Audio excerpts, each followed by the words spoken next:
Hello again, fellow sword enthusiasts. It's me, Greg. Again, it's my great pleasure to be able to present to you the Type 12 1315 Plus. This is slightly different from the 1315s of the past in that it's got about 2.5 inches in the length on it. As far as dry handling goes, it's all I've been able to do so far with it. This thing feels like the perfect middle ground of all your Type 12s. It's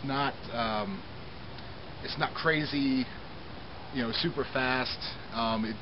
It's not, you couldn't chop trees down with it. It's perfectly balanced mix of all of those. It's light enough to where you don't really have to put much effort into wielding it, and it feels like it's going to be strong enough to handle any sort of situation that a Type 12 would be called for. Just from dry handling, it's stiff.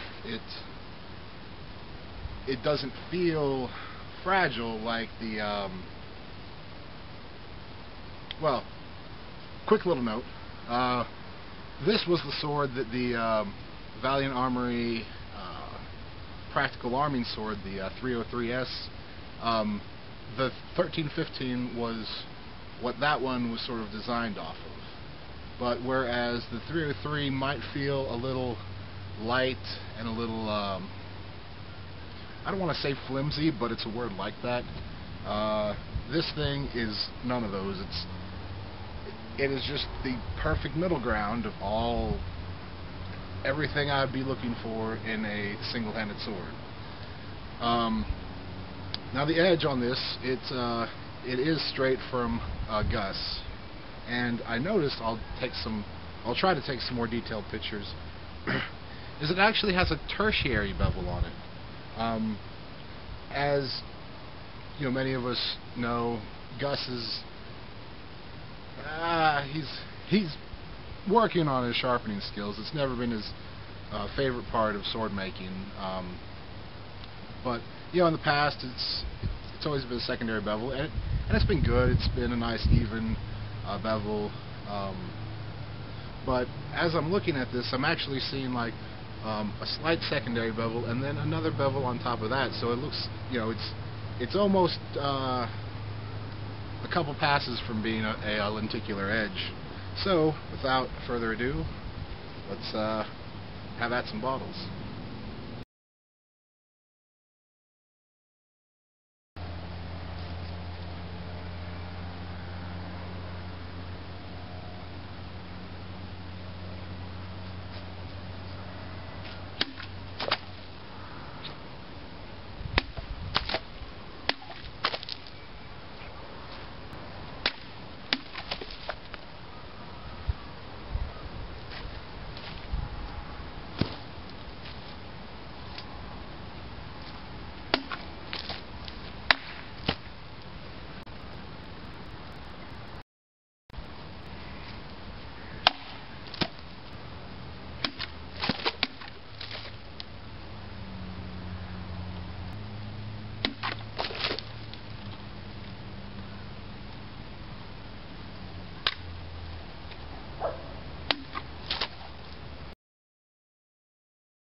Yeah.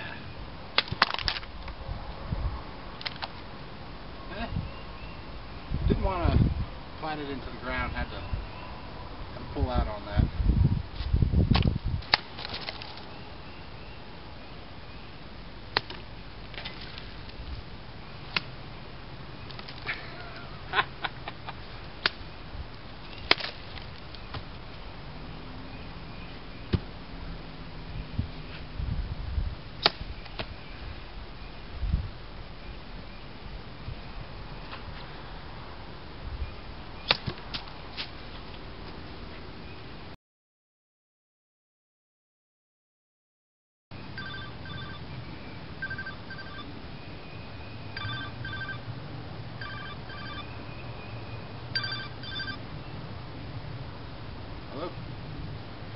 Hey.